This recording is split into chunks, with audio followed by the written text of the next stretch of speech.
finished my first Undertale run 3 months ago, and I took around 2 months to finish the 3 main routes. Now, you wanna know how much time it took me to just get out of the ruins?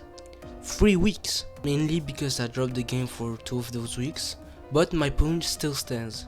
So how did the game that I ended up playing for 50 hours in the span of a month and a half had me so uninterested in the beginning? My name is Pluto Symphony, and this is Toby Fox's introduction problem. Now, let me say that despite Undertale's multiple flaws, it is still a game that I love and regard as having one of the best soundtracks ever. If you haven't played it yet, go do so. I think that the problem with the beginning is that the tutorial is quote-unquote too long. I'll come back to that. It took me around 20 to 30 minutes to get out of the ruins, with interacting with everything, and that's honestly a long time taken before the start of the real game, i.e. the end of the tutorial. Another indie classic, Hollow Knight, ends the tutorial in less than 6 minutes.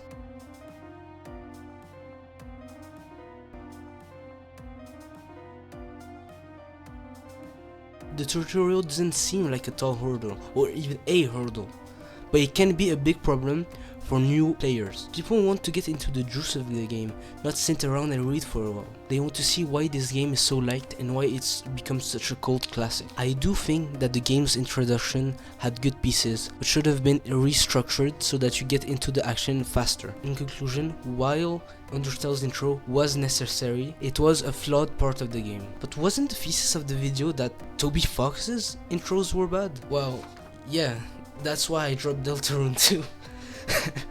I'll probably get back to it, like I went back to Undertale, but for the moment I'm playing Cult of the Lamb, which is pretty fun. I'm insanely confident that Deltarune is a good game and that it's great, but it didn't keep my attention either. This has been Pluto Symphony, and see ya!